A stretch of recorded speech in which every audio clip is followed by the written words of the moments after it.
What's up, upstanders? Dr. O here. And look, I've been listening and watching all of the comments and sharing some of my own about the response Soulja Boy, Nelly, and Snoop and Rick Ross performing at inauguration events. And, this morning I saw the responses from Stephen A. Smith and Charlamagne and the Breakfast Club folks about this. And there were just so many false equivalencies that I just wanted to share my thoughts on what they said, as I also share my thoughts about the overall issue with these four performing at the inauguration and how many of us are more responsible for this than we want to take credit for. Stephen A. Smith, first of all, he spent so much time in his comments talking about all of the great work that Snoop has done for the community, and then he got mad that people turned on Ice Cube, and he talked about all the incredible things that NWA, did, through their music in terms of getting rich and, becoming rich, successful black men, and he was like, oh, and before people condemned them, white folks were condemning, worshiping devils in their music and so on and so forth. I ain't going into rock and roll history right now. And then, of course, Stephen A. Smith, to his credit, he said, yeah, it doesn't mean that, I agree with how they comported themselves or some of their language and so on and so forth. Talking about NWA, he's like, no. But his response was, hey, but they got rich. But they got that money. How many black people had an opportunity to get that money at that time and do those things? Really? So we're just going to forget about like songs like Don't Matter, Just Don't Bite It? We're just going to forget about like all the misogyny? We're just going to forget about uh, Dr. Dre and his history of beating women, whether it's Michelle A, D Barnes, or Ren talking about MC Ren just talking about throwing D Barnes through a window. Like we're just gonna ignore that because they got rich. Is that what we're doing, Stephen A? We're just supposed to ignore all of that and talk about Snoop has done this and that for the community. Does that mean that we can't? Are they above critique? Because you seem to have a lot of critique for a lot of black people who've done a lot of important things for our community. So, as well as non-black people who've done things for our community as well, like let's say Joe Biden's agenda, right? So, who has the right to critique and who doesn't? And are you just basing the value on people who are above critique based on the amount of money that they've made? And the fact that Soldier Boy can be in a picture with a bunch of six figures. Well, a lot of people got rich off of slavery. Like if you had like a slave master, or a black person who was working for a slave master, showing off whatever amount of money there was during that time and like a little drawing or something, would you be like, yo, we should celebrate a black man getting that paper? I mean, a lot of these brothers, got their paper by being on the plantation. Modern day. Can we be real about that? And then that takes us over to Charlamagne and the folks over at the Breakfast Club, and they're saying that, oh my gosh, people had more smoke for Ross and all of them than they do for Obama and Biden and all of this. Now, to be clear, there are many of us who are upset that Democrats decided to attend the inauguration. And even though many of us don't like the fact that, Biden and Obama, their belief is like holding up the institutions and so on and so forth. And, even though people didn't have the quorum and they booed Obama when he came out and all of that. And some Democrats believe that we're going to be here as a stand to show that we're not going anywhere. Fine. They're part of that political system and they made those choices, though many other Democrats made the choice to stay home. And as that meme was saying out there about Michelle Obama, when they go low, I go home, right? So look, I get part of that critique, but to say that people didn't criticize them enough to be able to have the authority to be able to critique Snoop and them, they're false equivalencies. It's like night and day. How could you sit there and say that, Charlamagne, without honestly criticizing the hypocrisy of Snoop talking about what he said back in the last Trump administration about jigaboos and who's going to perform at the inauguration? You can't really call that out? Seriously? And was it DJ Envy who's there talking about and Biden didn't even pardon any black people. He pardoned all them white people, his own family. That's a lie. Or let's just say it's not true. How about Representative Benny Thompson? He black. How about the brother from Virginia, is Representative Scott? He black. Correct me, if I'm wrong with the name in the chat. What about Kemba Smith? We also had a story. Remember Emerge magazine, the story of Kemba Smith, who was, in an abusive relationship and sent to prison over drugs that, her boyfriend had and all of that. She was pardoned. We can run down the list. So you're just wrong there. And this idea from Stephen A., from Charlamagne, or anybody else that Rick Ross, Snoop Dogg, Soulja Boy, and Nelly are above critique for doing that.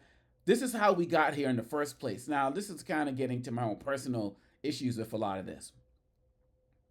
We made these guys, right? We put them on. And we did not critique them enough for their lyrics over the years. We let them run wild. Nelly, why we got more smoke from being at the inaugural. Look, I have more issues with the misogyny in these guys' music, particularly directed towards black women in our community, than I do about them performing at the inauguration. Though I do have a problem with them performing at the inauguration. Let's be clear about that. But folks more mad at that than they are when Nelly was swiping credit cards through women's butts at in the video tip drill. They're more mad at that than Soulja Boy, Superman, that whole. Where I was speaking at schools and at graduation ceremonies, at middle school ceremonies, and people were playing that song as the kids were dancing. Those were adults controlling the music. When we were growing up in hip hop, you used to get a beat down just for copying somebody else's lyrics. Rick Ross copied a whole person's persona. I asked my kids in my global hip hop class, y'all know the real Rick Ross is Freeway Ricky? They're like, no. And this like prison guard just stole a whole dude's persona and had a whole career based off of that, and we let that slide. And Snoop's whole career, most of it has been built off of misogyny, drug use, and gang references, and the like. Does that negate the things that he's done in the community, like Pop Warner Leagues and sending kids to college and all of that? No. But as Karen Hunter always reminds us, two things can be true. So I don't care who it is. I don't care if it's Obama, if it's Snoop, if it's Rick Ross, if it's Michelle Obama. Like, everybody is worthy of critique if they do things that somebody feels gets out of line. That's just how it is. And these guys, and I don't know every Nelly lyric, used to play his music in class and stuff, don't mess with that, the inauguration. I'm just like, nah. And then you're going to come out acting like, oh, you're bipartisan, and then diss Joe Biden. Like, you don't really know what Trump's doing right now. That wasn't, you revealed yourself for many of us there. But this is an inflection point for all of us. If you're over 40, you are an elder in hip hop and R&B. This is an opportunity for all of us to sit back and collectively understand what we're going to do to reclaim our music, and to really do a deep dive in understanding who we're going to celebrate, who we're going to prop up. Are we going to continue to prop up those who built their careers off of misogyny, specifically misogynoir, which is misogyny directed against black women? Are we going to continue to prop those guys up? Rick Ross didn't deal with any smoke for talking about drugging women, talking about putting Molly in the drink. She ain't even know. Or whatever it was that he said. No consequences.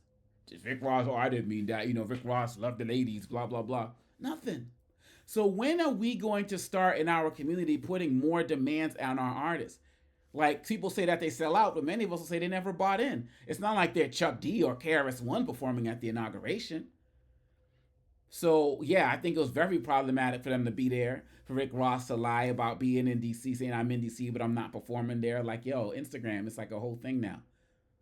And, why can't you, Charlamagne, call out, at the very minimum, Snoop's hypocrisy? Because the fact of the matter is, half of what you were saying, or most of what y'all were saying, was just inaccurate. And again, two things can be true that many of us had issues with who decided to attend the inauguration from their political side, right? But that doesn't mean that Soulja Boy and all of them are just absolved of any responsibility as well. We need to make our artists more accountable. But then some of y'all gonna be like in the comments, are they ours anymore? Were they ever? I don't know. I mean, maybe Snoop spends more time hanging with, Martha Stewart than folks in the hood. I don't know. But I think it's honest, and it's real for us to acknowledge good things that these guys have done in the community over the years. But that does not mean that they cannot be critiqued. That does not mean that they can't be called out. And that does not mean that just because these guys have riches, that all of a sudden we should just shut up. Especially knowing how they got those riches, which was building off of stereotypes about black people. So I wrote the book Lies About Black People: How to Combat Racist Stereotypes and Why It Matters. So we all have to own this in some way, shape, or form. We all have to figure out how we're going to do better in this new administration. I saw an Instagram post about some students, I might have been in Florida, who decided they're going to start meeting on weekends to study Black history because it's being taken out of schools. Like, as I said on the Clay Kane show, we are enough and we have enough. We all have to do the reflections and inflections. And maybe it's time for, even beyond the inauguration, there's a lot of people who I've just started not listening to anymore because I didn't like the way they didn't come out for Harris, or and just a whole bunch of things. But we have the right to do that. We have the right to remove ourselves from situations that don't benefit us, or to stop listening to people that we don't feel speak to our communities. And I just wish that some of the smoke that's being directed towards our hip hop artists came out a little bit earlier, because we could have taken larger control of our community and the music that comes out of it. But we are here now. Many of us are raising kids, or teach kids who are consuming hip hop now. We can teach them the right way. We can teach them the balance. We can show them the Lauryn Hills and the KRS Ones and all of that, and the Queen Latifahs and the Nas's and stuff. We can talk to them about, the gangster rap culture and where it came from. We can be the teachers. And that's the main takeaway I have from this. So rather than talking about cancel and delete people, rather than talking about these guys got their monies, we can't critique them, rather than talking about, oh, we got more smoke for them than we do for Obama and Biden and so on and so forth, why don't we see how we can collectively get to work and call out our artists and work with them and build with them to build a better community for the people that started it?